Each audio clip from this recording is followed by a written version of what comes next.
경제지표가 개박살인데 주식시장만 지금 좋습니다. 주식시장을 왜 저렇게 키우는 걸까요? 주식시장에 올인해서 배당도 받고 시세 차익도 생기고 해서 사람들 주머니가 조금 두둑해지게 만들어서 그걸로 소비를 진작시키는 것 같습니다. 실제로 기업들이 부가가치를 높여서 이익이 늘어나서 사람들 급여를 올려줄 수 있는 상황이 못 되니 인위적으로 주가 부양시켜서 주식 시세 차익과 배당금으로 이제 소비를 늘리는 거죠. 잘 생각해 보면요, 월급은 오르지 않았는데 경제는 좋지 못한데 비정상적인 주식시장 부양으로 사람들의 소비를 늘리는 거죠. 부동산 아닌 주식 자산 가치가 늘었다라고 생각하고 좀 여유가 생겼다라는 그런 마음을 갖게 하고 소비를 늘린 겁니다. 지금의 시대 말고 문재인 정부 때는요, 집값을 올렸죠. 집값을 2배, 3배, 4배 끌어올려서 부자가 됐다라는 환상을 갖게 하고 새 차를 사게 하고 외차 사고 해외여행 가고 소비 늘리고 흥청망청거리게 만들었습니다. 지금의 정부는 부동산이 아닌 주식으로 바뀌었을 뿐 사람들의 마음에 욕심과 욕망을 부추기고 돈을 번 것처럼 착각하게 만들어서 소비를 늘리는 건 전체적인 틀은 다르지 않다라고 봅니다. 그러면 이 주식 자산 가치가 늘어서 돈을 좀 벌었다라고 생각하는 이것들이 실제로 우리의 삶에 어떤 영향을 미치겠습니까? 주식을 완전 다 매도하고 주식시장에서 완전 빠져나온다. 그리고 그 번 돈을 가지고 뭐 자기가 장사하며 살 이제 뭡니까? 가게를 차린다거나 아니면 뭐 오래오래 살 평생 살 집을 산다 이러면은 이제 그 이득이 그대로 이제 자기 자산으로 유지가 될 수 있죠. 근데 주식시장도 계속 오르기만 하진 않을 거고 몇 년간 엄청나게 뻥튀기 해서 완전 높여 놓으면 어느 시점이 되면 또 대거 떨어뜨립니다. 그럼 이제 대부분의 사람들은 주식으로 돈 벌었다라고 생각하지만 돌아서서 보면 번 거 없고 소비 늘어났고 결국 이제 간땡이만 커져서 소비가 더 늘어나서 실질적인 이제 자신의 이제 경제 생활할 수 있는 여유가 갖춰져 있기 어렵죠. 일본이라고 하는 나라에서도 주식이 급등하고 부동산이 급등했을 때도 고작 10%, 10명 중에 1명 정도만 돈을 벌었을 뿐 10명 중에 9명, 대부분의 사람들이 되게 빈곤하게 살았죠.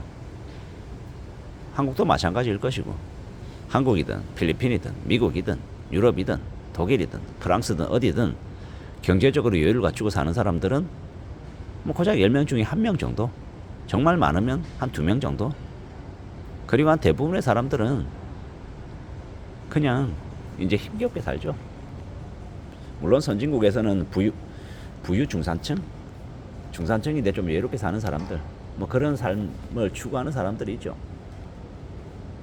파여족이라 그러고 뭐 조기은퇴라고 한국에 들어와서는 되게 변질된 삶의 모습인데 실제로는 경제력이 되게 있고 되게 월급을 많이 받아도 아주 좁은 집에 살고 근검절약하고 소비 안 늘리고 착실하게 살아서 땀 흘리고 이래서 남들보다 좀 더 빨리 노년에 이제 경제적인 안정을 갖춘 사람들이죠. 뭐 독일에 사는 뭐 연봉 2억 3억인데도 되게 좁은 집에 살고 경차 끌고 다니고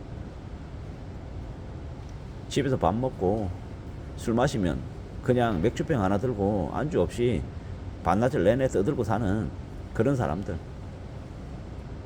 이제 한국 사람들은 인심이 후회해야 된다. 상다리 부러지게 차려놓고 부어라 마셔라. 이러는 이제 분위기하고 비교해보면 좀 많이 다르죠. 독일이라고 일본이라고 흥청망청거리고 과시하고 뭐 그러는 걸 몰라서 그렇게 안 하겠냐고요. 그들도 마찬가지죠. 한국 사람이든 일본 사람이든 미국 사람이든 어느 나라 사람이든 잘 먹고 잘 살고 과시하고 자랑질하고 싶어하는 그런 사람의 본능, 본질 비슷하다고 생각합니다.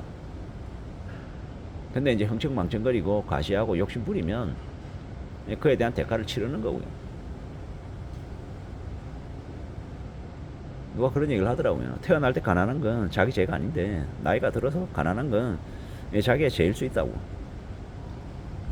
우리가 살면서 뭐 월급을 뭐 1,000만 원 받고 2,000만 원 받는 되게 특출난 사람들 말고 보통의 사람들 월급 200만 원 받고 250만 원 받고 300만 원 받고 뭐 보통의 사람들이 그냥 나이가 적을 때는 적은 대로 나이가 많으면 많은 대로 뭐 다들 이제 최저시급에 비슷하게 이제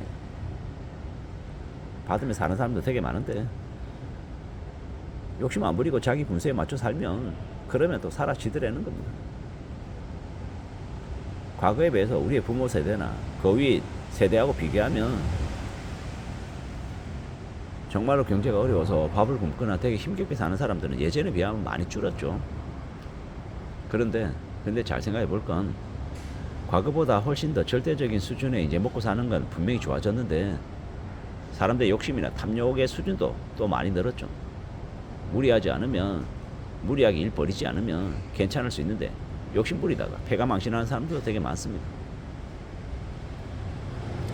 어떻게 사는 게 좀 현명한 모습일지에 대해서 좀 잘 생각해 볼 필요가 있다라는 거. 그리고 지금 주식시장은 되게 호황인데 실물 경제가 호황 아니라는 거.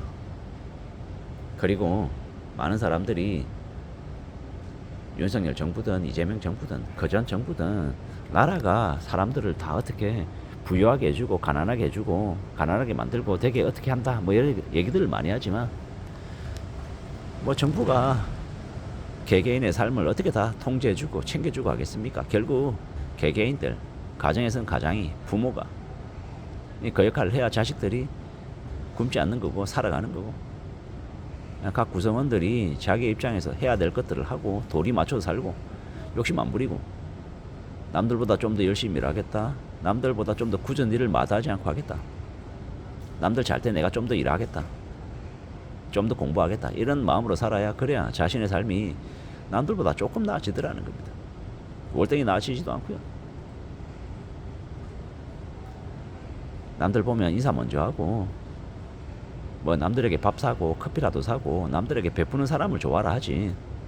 자기 이익만 챙기고 자기만 이렇게 약삭 빠르게 남들한테 손해보기 싫어가지고 단돈 100원, 1000원, 만원, 10만원이라도 남들한테 덜 쓰려고 하고 자기 유리한 쪽으로만 끌고 가면 누가 좋아하겠습니까? 나이가 아주 어린 친구든 나이가 아주 든 노인이든 자기한테 베푸는 사람들에게 욕 못하는 거죠. 그게 세상 이치인 것 같고 살아가면서 너무 악다구니로 사는 건 또 좋은 게 아닌 것 같습니다. 내가 베풀고 내가 남들에게 인자하게 굴고 살아야 나의 인생이 혹은 나의 자식의 인생이 풀리는 게 아닌가라는 생각도 해봤습니다. 참으로 살아가는 게 쉽지 않겠지만 잘 살아가기 위해서는 좀 더 헌신하고 좀 더 고개 숙이고 좀 더 열심히 사는 삶의 모습이 필요하지 않나라고 생각해 봤습니다. 이상입니다.